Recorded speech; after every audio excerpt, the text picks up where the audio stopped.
We'd like to welcome you to the Healthcare Revolution podcast, where we empower you to take control of your health, restore your trust in the medical system, and achieve lasting wellness. I am your host, Brad Powell, Doctor of Physical Therapy and owner of an award-winning foundation physical therapy here in the Salt Lake Valley. Each episode, we dive into all things rehab prevention, overall health, bringing you expert insights from leaders across the healthcare fields. Please note, while we aim to provide with the best knowledge and advice, the opinions shared represent those of experts in the field and are not to be replaced with professional medical advice. So let's revolutionize healthcare and wellness together. Be the foundation. As we're building, don't think like, how can I be on top, but how can I build up, right? How can I put somebody above me? How can I make sure that that person's involved, that that person feels connected? I'm looking at somebody and having a genuine connection with them. We will not take in a patient without the intention to refer, right? And I think that's really how we get out of silo care, is that we take in these patients, and while we're working with those patients, we have an intention to refer, regardless of what they're there for, that somebody else will have a hand in their care. It's going to be a community, a many minds approach for that better outcome. Welcome to the Healthcare Revolution podcast. I have with me Amelia Thorn, who works with the Summit Brain and Spine and Orthopedic team in Lehi, Utah. They have different clinics across the valley. One of the most progressive groups that I've known, and really shaped a lot of what this podcast is all about and this revolution. So thank you for joining us, Amelia. Oh my gosh, thanks, Brad. I'm stoked to be here. I'm so excited to have you on this podcast. Yeah, and when I initially started this, I just thought, I have got to get Amelia on. She would add such a unique perspective to what we do, because you see from an outsider perspective, but you're internally with all these different providers, and you're seeing what they're saying, but then you're also seeing how maybe they're creating a problem too. Right. I'm not a clinician, but I'm in the clinics. Yeah. Tell me about your role. So whatever you want to call me, strategy, business development, whatever it is, I just call myself the communication gal. Yeah. At Summit Brain, Spine, and Ortho. I just do everything that relates to communication. Yeah. I'll never forget when I first met you, you're all about relationships. You know, I went to a rounds discussion. We'll talk about rounds and what that is. Yeah. But I went there and you connected with me. You asked me my name. You asked me what I was about. And then you got my number, and we all went and got sushi together. Yeah. And we just ate sushi and met all the surgeons, and we created these relationships, and these relationships have expanded tenfold now. Yeah. It's tough being the communication girl, going and get sushi and having fun conversations. I feel bad. I'm like, there's a lot of roles in the clinic that are hard. You're dealing with a lot of hard things. And then I'm like, my job's only fun. Yeah. Like everything fun is my job. Your definition, your job description is the fun girl. Yep, fun girl, the calm girl. Any newsletter, video, social media, text after text after text that you get from Summit Brain, Spine, Ortho is probably from me. Yeah.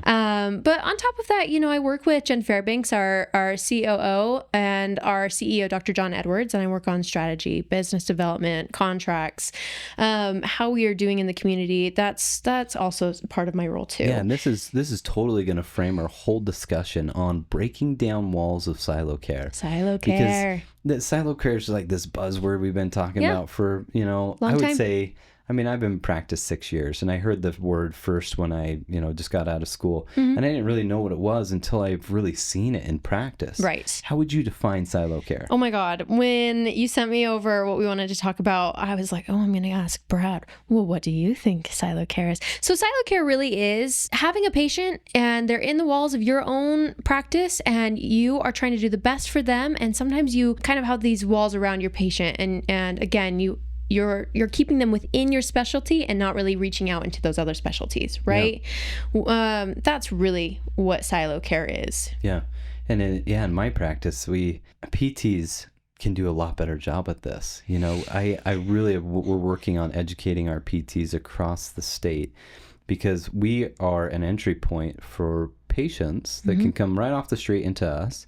And if we're not directing a lot of their care and deciding, no, this is not in my wheelhouse, this is someone else's job. Right. And I know someone else's job enough to say, I'm not an expert at their job, but I know this is in their wheelhouse and this is the person you need to see. I'm not that person. And I know that person well enough that I can send them a text or know them on a personal name-to-name basis and know things about them that I trust that they are going to take care of that patient well. Yeah. Last week, you were on a video that we did together with Dr. Edwards, and I will never forget these words. You said, we will never, and I quote, not really, but something like this, we will not take in a patient without the intention to refer. Yeah. Right? Like, and I think that's really how we get out of silo care is that we take in these patients and while we're working with those patients, we have an intention to refer, regardless of what they're there for, that somebody else will have a hand in their care. It's not just us, right? It's going to be a community, a many minds approach for that better outcome, right? Yeah, we, I think it was, I can't remember exact year, but we, PTs, it was passed that we could order imaging. Okay. But part of that role and that new responsibility was the intention to refer. Right. We have the ability to order imaging and we are educated on it. We do a full semester deep dive into imaging, but we don't look at imaging every day. Sure. And that's why it's so important for PTs to be collaborating with physicians because those physicians see imaging literally every day. Right. I mean, I listen to these physicians talk about imaging. I'm like, I had a deep class on that back in school, but I don't look at it every day. So being able to interpret that at the level that you do is really impressive. Oh. And that's why we need to work together. Right. Because I just see the results and I decide, is that something I can deal with in-house within our clinics? Or is that something we might need an injection for? We need surgery for? You know, I just had this patient 2 days ago where it came into the clinic. She was in a car accident. She had intense knee pain. She literally could barely move her knee at all. It was an auto accident. I just said, in order to protect you, we need to get an MRI because that's just the gold standard. That's what we need to do. Typically, we wait a little bit, but within an accident, we want to protect you legally and get that MRI to make sure there's nothing serious going on. So I sent her out for an image, got the image back, and I read the results. And there was a lot that I was like, and usually I understand a lot, but there was some ambiguity on the meniscus and how damaged it was. So I texted one of my surgeon buddies and I said, hey, you know, Paul, can you look at this and get back with me? Literally an hour later, he gets back with me. Dude, nothing serious. It's a deep bone bruise. It's going to hurt for a while. Just keep progressing it and get her on her trip. You know, so we had that collaboration over text. The patient came in the afternoon, gave them clarity. Hey, collaborated with an orthopedic surgeon. We're all game. We're all on the right page, right? But if you were that patient, how does that make you feel? Oh, seen, valued, that you were so interested in my care, you went and talked to somebody else about it. Like, I really trust you more because of it, right? I trust your opinion more because you reached out to somebody else and got a second opinion on your opinion. And now you're coming back to me, you know? Yeah. And ultimately, like, I'm an expert in that area, but I realize where my biases are. I realize where the limitations are in my knowledge. And I say, you know, I'm not the absolute expert in this area. I'm going to get another opinion to make sure we're all on the same page. Sure. Because, you know, Dr. Fenton, he was top notch in this case. So I'm like, yeah, he'd be the guy to talk to. Right? That's cool. So getting that information really solidified that we were on the right path. I love that. And then allowed us to say, yeah, we need to stay here. Versus, you know, another case, a surgeon says, yeah, why don't you progress it for 3 weeks, see how you do, and if it's not progressing, get them into my clinic. Right. So it helps us all stay on the same page, but it's this collaboration between all of us and the patient included. Right. I need the patient to weigh in on this and give them options to help them decide where to go next. And that's that you use the word, but it's that communication of staying on the same page. You know, it just took a minute or two for you to reach out to your team of who you want this patient to work with. But now you are all on the same page. Right. You know the timelines, you know what's going to happen. And I think that's where some of those pitfalls happen is we assume the communication, right? We assume what Dr. X is going to say and what you think and then what the patient thinks. And then those timelines are wrong and those expectations are off. The communication was faulty. And then, you know, you've got kind of an upset patient and for no fault of anyone's, but maybe things weren't said out loud. Right. Yeah. That's why I worked with Dr. Pitts a lot at your practice. And one time I reached out to Dr. Pitts, the patient said, Dr. Pitts said, rest. Like, I shouldn't be coming to PT. I said, well, that doesn't sound like Dr. Pitts. Let me reach out to him and see. Wait a minute. Like, that, you know, I have a good relationship with Dr. Pitts. That does not and I'm not saying you're lying. Sure. And I didn't say this. I tactfully just said, let me just touch base, make sure we're all on the same page. I text him and he's like, nope. Definitely did not say that. Yeah. He said, I just said protect. We got to be watchful. Yeah. We got to make sure the dog's not hit and the kid's not running into it. But I want you to progress in therapy. And how cool is it? Because as a patient, you've been a patient. Have you been a patient, Brad? Just a few times. As a patient, you're sitting there and you're like, you okay? You just said a lot of words that don't make sense to me. I think you said to rest. I think you said to... you said to ice. What am I doing here? And then you leave that appointment, right? And it's nice to have another provider that can clarify and double check and educate you more. Yeah. Circle back with that surgeon. It's just, it's really nice. Yeah. So. And I actually, in that case, I ended up saying, their team's going to reach out to you just to clarify. But here's what he said. And here's his text message, right? Yeah. So that we were all on the same page. And then we can keep rolling where there's no fear. There's no I don't really know what he said. But I mean, I've heard articles where they talk about what does the patient get out of education wise? Yeah. What say a clinician's educating. What percentage does a patient actually get? Sometimes it's like 20%. I was going to guess that. I was going to guess 20%. Yeah, it's like because literally there's so much volume of what we're teaching. They're only getting 20% of it. That's a little scary. Well, and if you think about communication, let's talk about communication really for a second. If you're in a conversation with somebody that you don't know well, right? You probably even see it here on your podcast. But when we're in a conversation that feels intense, or you're getting new information, or you're talking with somebody new, you retain about 20% because you're thinking, oh God, how's my hair look? What am I going to say? Where am I putting my hands? What am I going to say next? And I just rambled, and I have a point and I'm not making it, and I'm still rambling, right? And so you really are only getting 20% of that. And then you leave and you're like, well, now what happened? Yeah. What did I say? What didn't I take away say? From that? And I've realized, even as I public speak and do different presentations, I used to create agendas and they were so detailed, and I just go through them. And then I realized just that. I'm like, what did I take away from that podcast? What did I take away from that message, even as a presenter? Right. Right. And now I just put all my notes away. I know the material. Right. But I would just want to have a conversation of how we're building this. I still create the agenda in my mind and prepare, but ultimately I want to really listen to what you're saying, because you're bringing in this expert knowledge of communication and breaking down walls, right? I have the expertise of being a clinician and seeing those walls and the walls that we're creating. And also a master communicator. Well, that was my degree.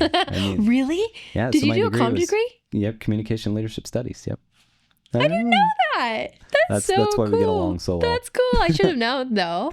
I mean, but if you ask my wife what scale communicator I am. It's really funny, though, because, even having a communication degree, we still fumble communication. It's hard. I think we're just more aware of it when it happens. Different, what do I call it? Or what am I thinking here? Like different cubbies or different compartments of relationships. Yeah. And, the way I communicate with my wife is very different than an office manager or a clinic director. Office manager to this office manager. And I almost wish that a communication degree was a basic degree everyone had to get. Just like, here's some generals. Someone told me once, you got a degree in communications? That was a waste. I'm like, what do you mean? That's the most well-rounded degree. I know. Everyone not in communication is going to say that, though. They're going to say, boring, what, do something else. I'm like, well, I think it was actually a really good idea for me on a personal level. But back to what we're trying to say is that communication 101, if I have any advice for anyone, it is really try to stay aware in a conversation. Awareness is so fun to talk to somebody who's aware of the words that are being said.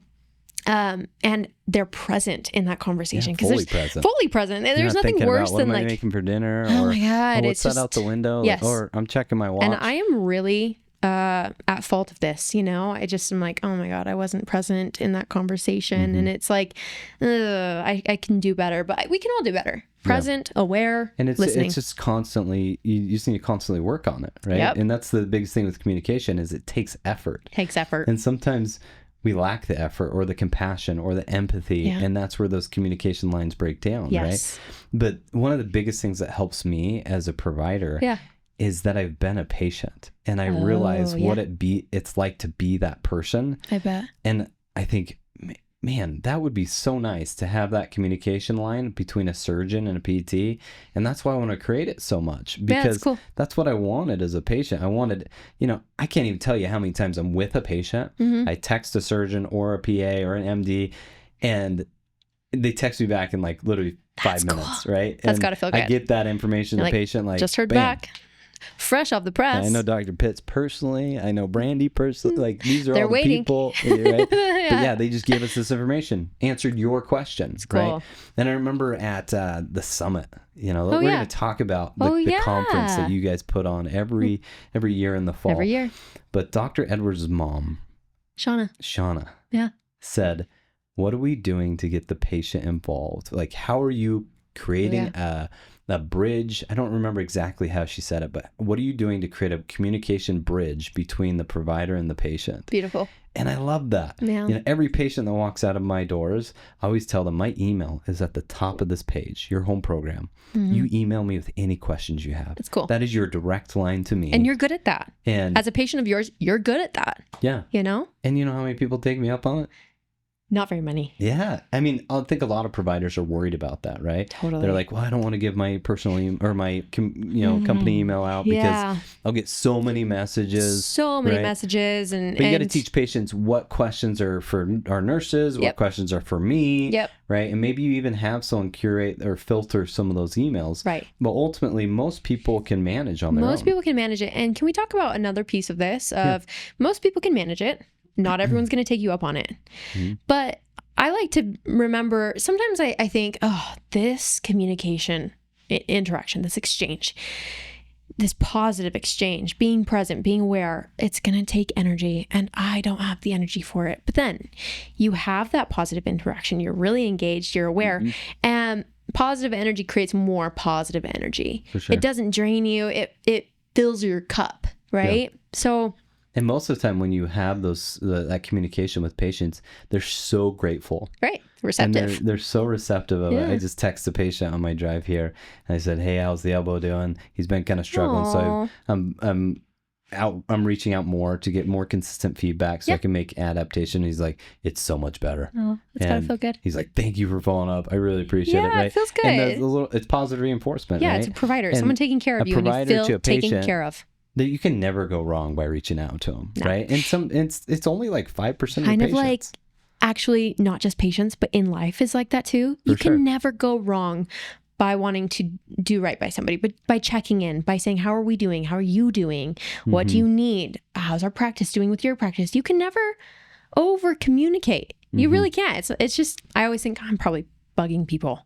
But you can't really over communicate. I've never felt bugged from you. Just for the record here. Just wait.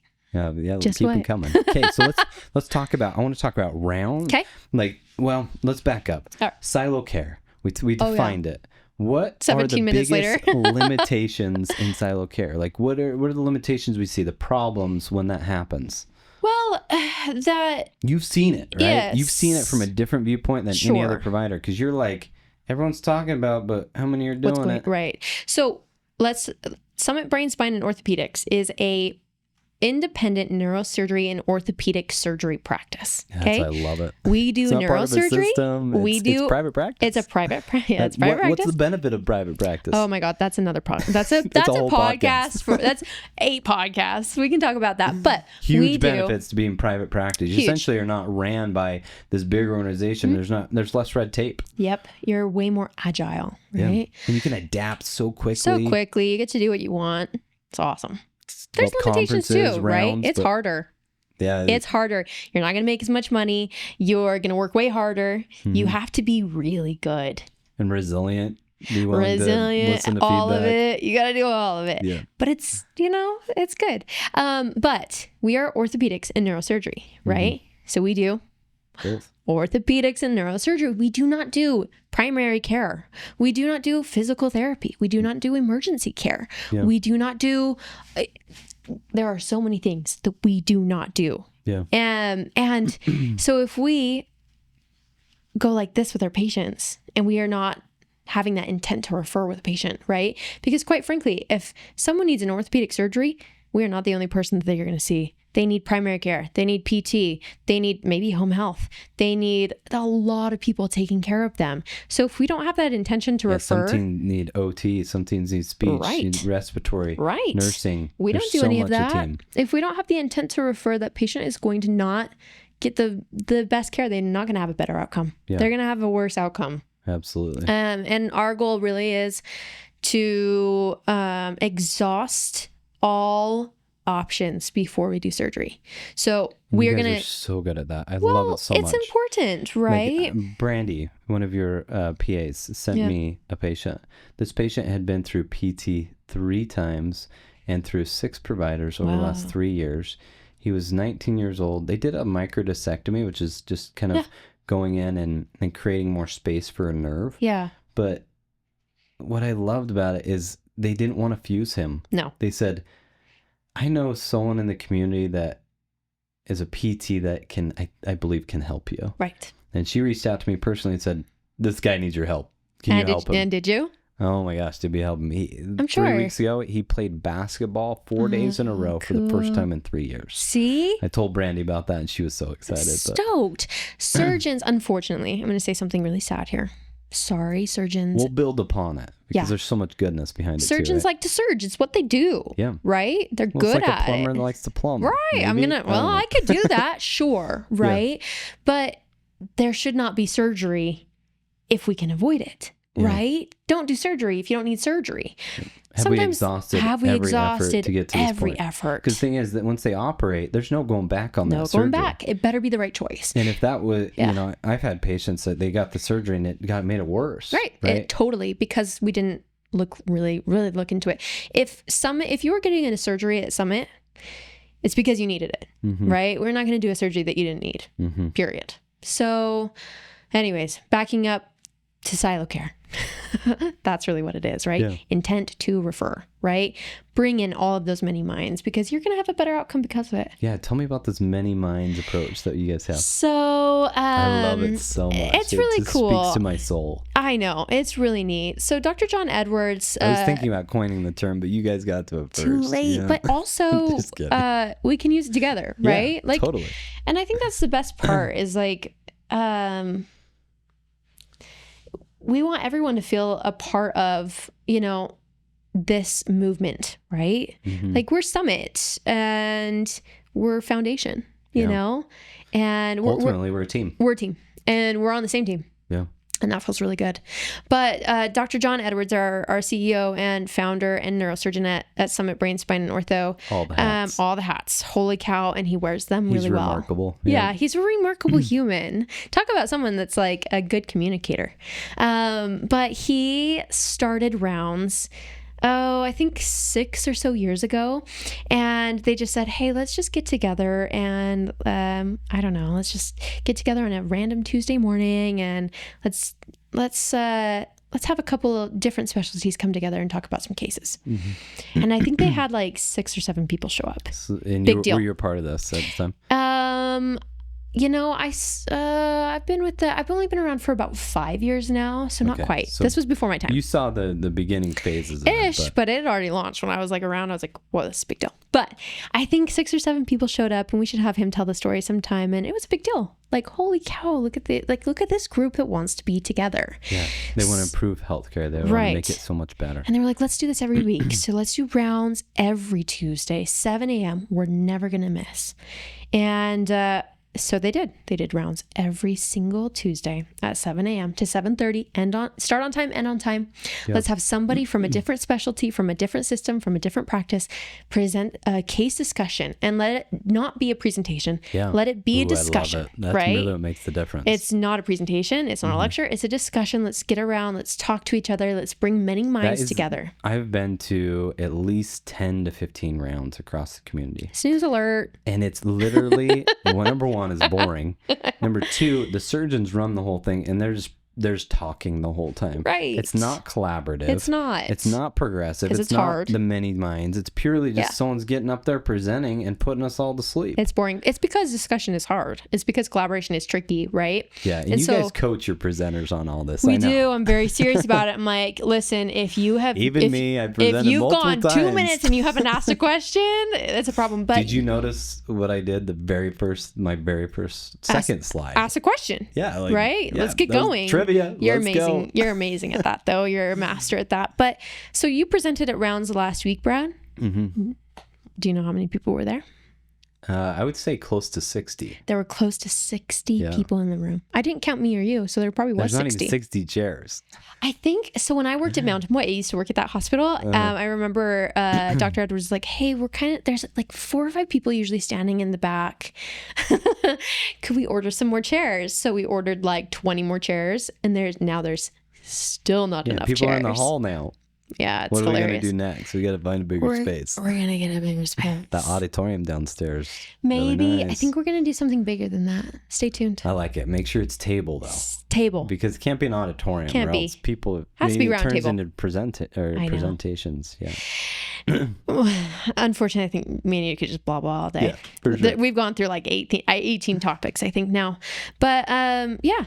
You presented last week and we had about 60 people at Rounds. So tell us what Rounds does for breaking down the walls of silo care. I mean, it it does exactly that. It pulls together many minds through multiple specialties to talk about a case, right? Yeah. And to say, here's this case. Brad, what do you think? Okay, you're a physical therapist. We have a primary care across the room. Guess what? We have a cardiologist right over here that actually saw this patient. Let's talk about that. Oh, downstairs, we have the emergency physician that first saw this patient. Great. Now we have, and it just creates this. We have radiologists, we have chiropractors, physical therapists. We have everybody in the room. Pain management, neuro, ortho. All of it. Yeah, and this has been an evolution to build, right? But ultimately, it's a culture. It's a culture of let's come together, drop all of our egos, and say what's the best for the patient, right? And let's break down the walls and talk about it. What do you feel like we're doing really well at breaking down those walls? What do you feel like we can still work on? Well, hard question, honestly. I mean. From your viewpoint, from my viewpoint, we're trying, right? We're the all trying. The effort's there, know, like the more we say it, the more we practice it, the better it's going to get. And we all believe that this is the right method, right? Yeah. Sometimes it just doesn't happen, right? Yeah. Like sometimes communication is lost. Sometimes we do silo without noticing, right? But I think what we're doing well is that we're continuing to talk about it week after week, podcast by podcast, event after event. We are like, are we doing this? Yes, we are. I think that's what we're doing good is we're trying. Like we're trying really damn hard. And that's where it all starts. That's right? where it starts. It's just becoming 1% better every day, and it accumulates. It creates traction. Like this Rounds that we go to every Tuesday morning. I've never been converted. I am literally converted. Yeah. Like. I am so bought into it. I will not miss it. The only reason I miss it is for vacation, Which we need. Yeah, we do need vacation. We need a vacation. We talked about vacation. We need a vacation. You better take your vacations. We need vacations. And use your PTO. Yeah. So tell me about, is there anything that you think that, we've talked about the problem. We've talked about what it creates for the patient. We've talked about all those things. What can we do to communicate better? Dive into that a little bit more. Maybe an example or two that you've seen. But what would you suggest to both providers and patients of how we can work together more as a whole team? Yeah. So, I mean, we've touched on a couple things, right? And I'm going to reiterate them because it's nice to hear them. We just said we need to keep beating them into our system. Yeah, we need repetition. But again, I'm going to say, COM 101, stay present, stay aware, and listen. Yeah. Something I don't think I said was stay curious. So say we have a communication fumble, right? And we have somebody giving us what I would call constructive criticism, right? And as someone who's easily offended and easily hurt, I'm like, oh my God, like this is terrifying, right? The best thing that you can do is stay curious and ask, what can I do better?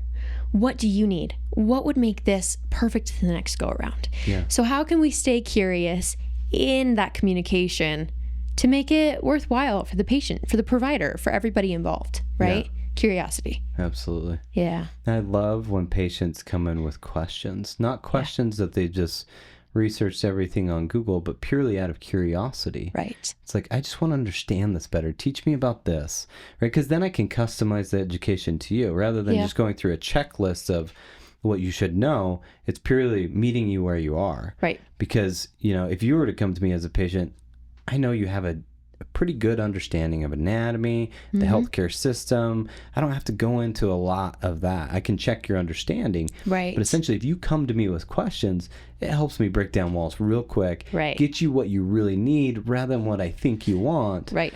And it really helps the whole situation go so much better. It helps everything. And even on another level, I mean, if we're staying curious in those mishaps, maybe a provider is not happy with how we handled a referral, or we dropped the ball on a patient, or maybe a patient had a bad experience, right? One thing that I'm going to suggest to every clinic is have a liaison. Have a communication liaison who's going to be the person that says, I can fix that. Yeah. I can help with that. And how can I help? Let me get curious about how we can do better rather than getting defensive and saying, well, that's not how that happened. Yeah. Say, oh yeah, God, let's figure out how we can fix that. Thank you. If someone's coming to you frustrated and telling you their problem, I'm so grateful for that. I'm like, thank you for fighting for this, right? Like, thank you for having a problem and coming to me to fix it, because it means you trust me to do better next time. Yeah. If I don't hear from you, it means that you've given up, right? It means like you have no fight left for this situationship, right? Yeah. I love more than anything, when we get a negative review. Yeah. Because then it gives me the opportunity to fix it. Right. Right. And fix it for other people too. There was 6 months ago, we have a lot of 5-star reviews. It's looking bad because it looks like we're making it fake. up. Yeah, like people ask me like, how do you get you need that a good many? 4.9 to really say. Someone give me a 3-star? Yeah, this is maybe a 4-star. Sorry, anything, Brad. Right? But ultimately, the patient gave me like a 3-star, and it was me personally. I'm like, oh man. But I was so appreciative because she actually wrote it, and I reached out to her and I said, I am so sorry that you perceived it that way. Yeah. That was not my intention at all. Right. Right. And this patient actually said something along the lines of, I feel like he forgot about me. He didn't reach out to me. And obviously a lot of people that know me is like, that does not sound like Brad, right? That's not Brad. And I wanted her to know, like, I did not forget about you. I purely just got I had too many things on my plate, and it's not that I forgot about you. It's purely I just dropped the ball. And it happens. Yeah. And we got, 60 patients. Happens to the best of us, and you're the best of us. So it happens. Well, I wouldn't say that. But right? It happens. It does happen. Yeah. And ultimately, we're all trying to do our best. And if we all believe, I believe you at your ceiling. I remember you at your ceiling rather than at your floor. Yeah. Right? I'm not remembering at your worst. I'm remembering you at your best. Right. I have the purest intentions. Like, that doesn't sound like something Amelia would do. Right. Right? Then I can remember that. And the same thing is we're working in a team. Sometimes we'll hear stuff from patients. It's like, Dr. Edwards told me that PT would not work. And if I know Dr. Edwards, I know he would never say that. I actually talked about this in one of my rounds that I presented on. Someone said something about Tyler, a provider. Oh, yeah, I remember that. Yeah, that was funny. This is what a patient said. And Tyler was like, what the heck? Tyler's like, I never said that, right? But knowing Tyler, I can say, like, I can remember Tyler at his ceiling. Yeah. He's not going to say anything negative about me. Yeah. He's not going to say anything negative about PT. The patient perceived it that way. Yeah, right? And that perception is real, right? Like, and again, staying curious in that rather than getting defensive is the right way to communicate, right? Because you knew Tyler didn't say that this patient shouldn't come to physical therapy with me, like instead of saying, Tyler, how dare you? You said, Tyler, was this how this went? And you were curious and you were positive, and it was like, no, absolutely not. And that curiosity, I think we miss so much in healthcare. And that's what builds these walls of silo care is like, well, they spoke poorly about me before, but did that really happen? Right. Right? That's literally the patient's perception that was brought to you. Right. And when the patient's probably in the most vulnerable spot in their life anyways. No, absolutely. And did they actually, if they only got 20% of the conversation, was that the right 20%? Right. And don't forget that when you're having a problem, you want to point a finger, right? Staying curious, stay tuned, is maybe, stay tuned, a theme for our conference in 2020. What year are we? 2026. Okay. I love that. Which should we You started talk? working for 2026. That's Of amazing. course. Come Curiosity on. really helps so many people. Yeah. Because you go from like this defensiveness to pure, I'm just curious. Like, let's get better. Yeah, like Let's I want to let's fix understand this this. better. Whether it's a patient, whether it's a provider, we're all working together as a team just to purely go in with the intent to understand rather than the intent to point fingers. Yeah.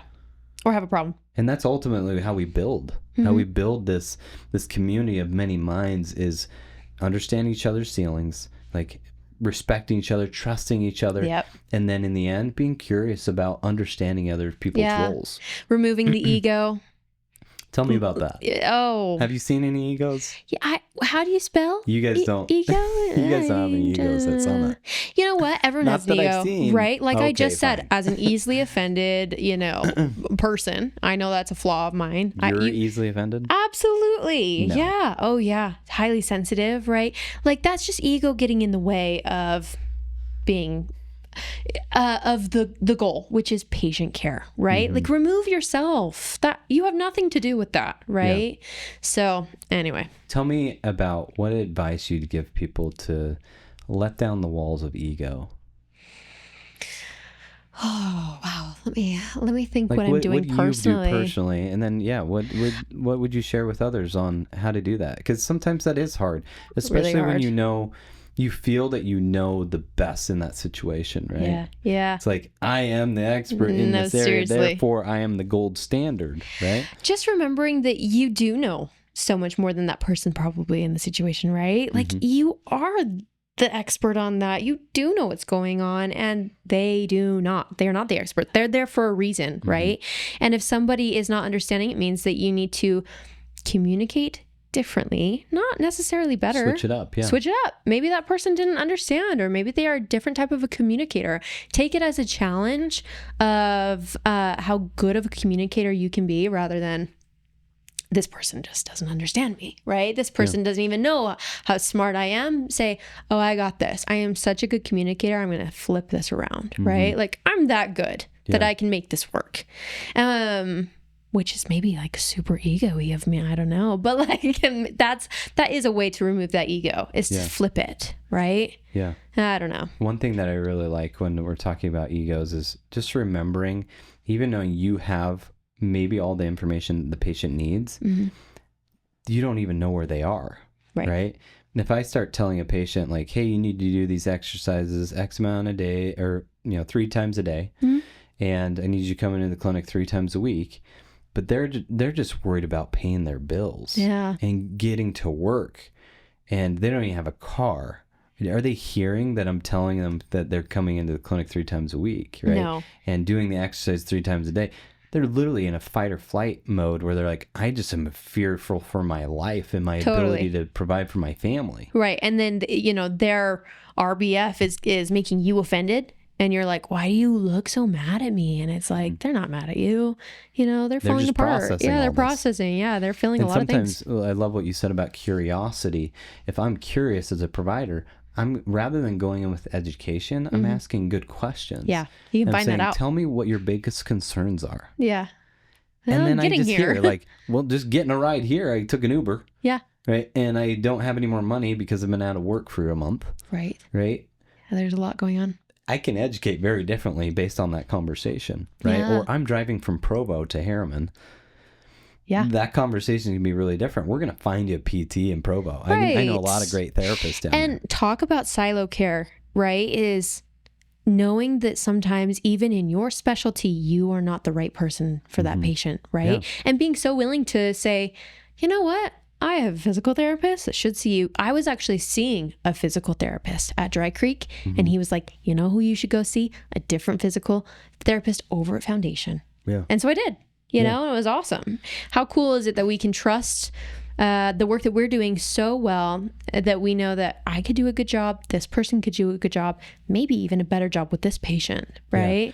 Yeah. With a specific personality, maybe that personality we're not meshing, and you can sell, or you can understand that there's some tension in that relationship. Yeah. You know, maybe our communication style's not working out. Maybe it's a different therapist in my practice. Maybe it's a different therapist in a different clinic, right?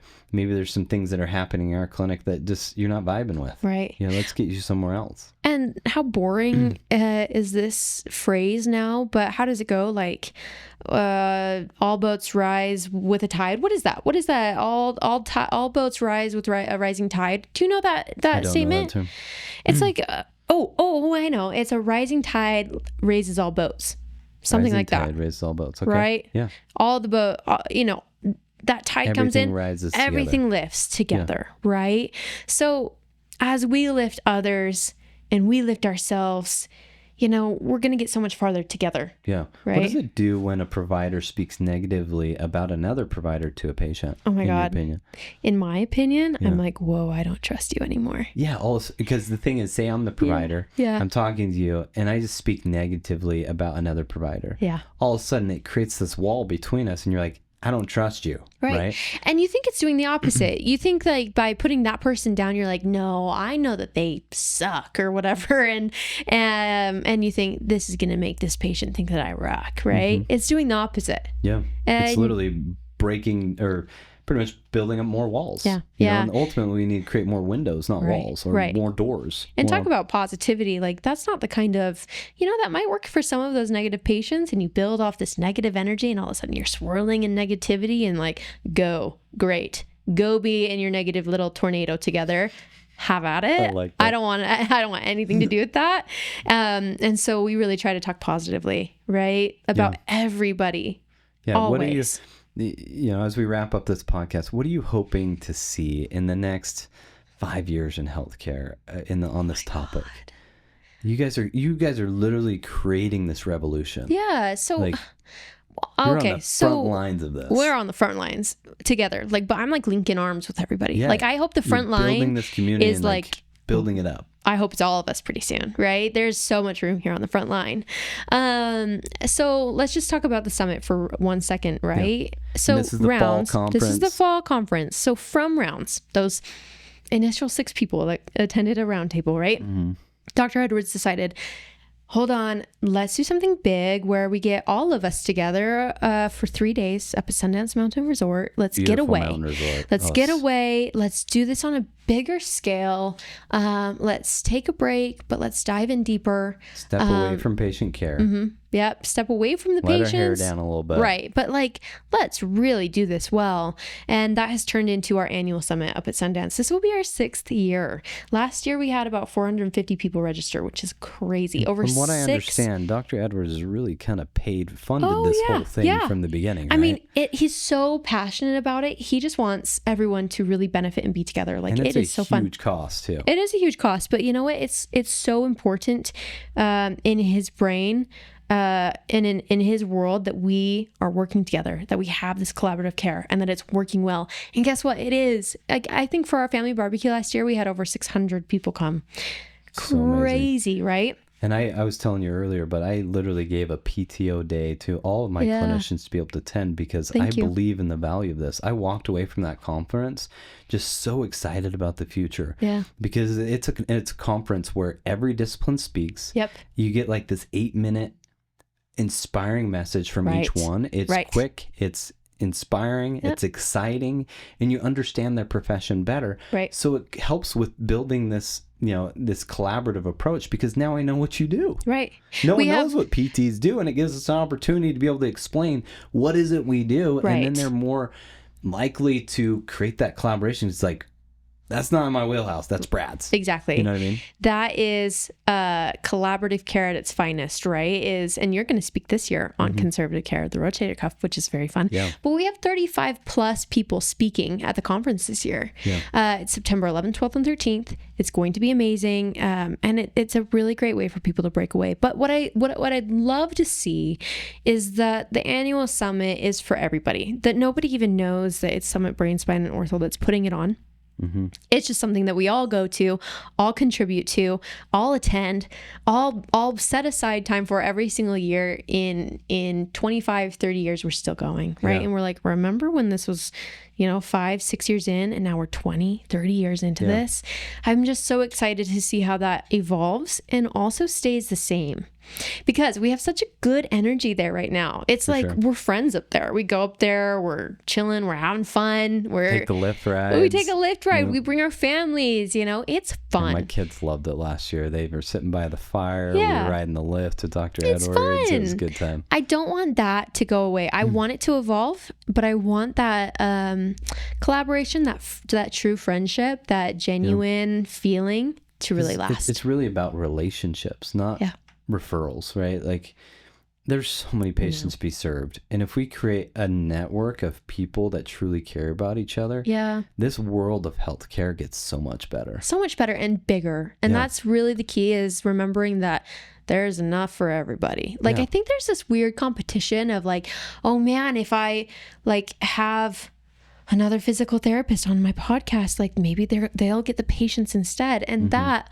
again, that doesn't rise the boats. That doesn't lift you all up, right? There's plenty of patients for everyone. Absolutely. Oh my God. And the thing is, the more relationships you have, the more collaboration you're doing, and the more patients you actually serve well. Yeah. Because, we're the second fastest growing state in the nation. Right. There's so many patients to be served. Yeah. And we can't serve them all. We can't. And instead of being served, they just don't go to healthcare because they can't get good healthcare. Yeah. So the minute we start providing great healthcare, and what we're doing now, we're providing such great healthcare, it literally helps us live our purpose, which is serving people and serving them well. Right. And it's going to take a continuous, really super big effort from us for a very long time. It's never going to not be hard. Like, I think private practice, collaborative care, this many minds approach, it feels good. It is hard, right? And it's probably always going to be hard when we have so many things working against us. Everything good is hard. Everything good is hard, but it's going to be work. Yeah. And I hope we can always be working together. And I think it's going to feel good if we do. Yeah. So. I love that.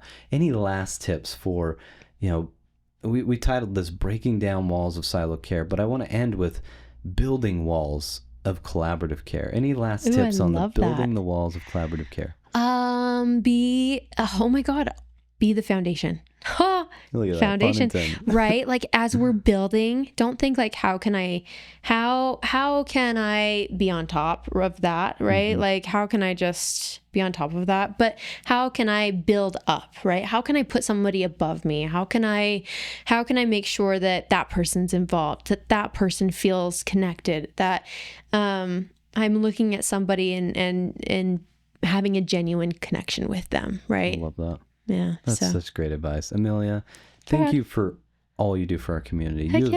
You have been such an integral part of bringing the community together. I'm so grateful for what you do. I tell my wife this all the time, but you have been a bridge for me personally. Thanks, Brad. You've connected me with so many people and really built this community. And I don't think your position gets enough credit for, not that credit is I get needed. so much credit. I get too much credit. Maybe you're just always the face. But no. Essentially, like, you bring us all together. Thank you. You're the fun. You're the fun. And so much healthcare is so hard sometimes, but you make it fun. You make it lighthearted. You bring us together. You tell good jokes. You make it a good time. And that's what we're all there for, you know? And then we do our clinical stuff. We exchange, and then you make it fun and wrap it up. Right. I appreciate that. You're, again, giving me way too much credit, but I wanted to go into healthcare. I wanted to be an anesthesiologist, but then I realized I don't like needles and I'm bad at science and math. And I was like, wait, those are the things that you have to do good at to be an anesthesiologist, but I still want to be in healthcare. You got the second best pick. Exactly. I want to help the people that help people, right? Yeah. And helping those people is really meaningful work to me. Yeah. And so to be the noise, to be the buzz that kind of fills that space, to lift that up feels really good. It makes a big difference. I feel lucky. Thanks, Brad. Well, thank you for being on the podcast, Thanks. Amelia. Anytime.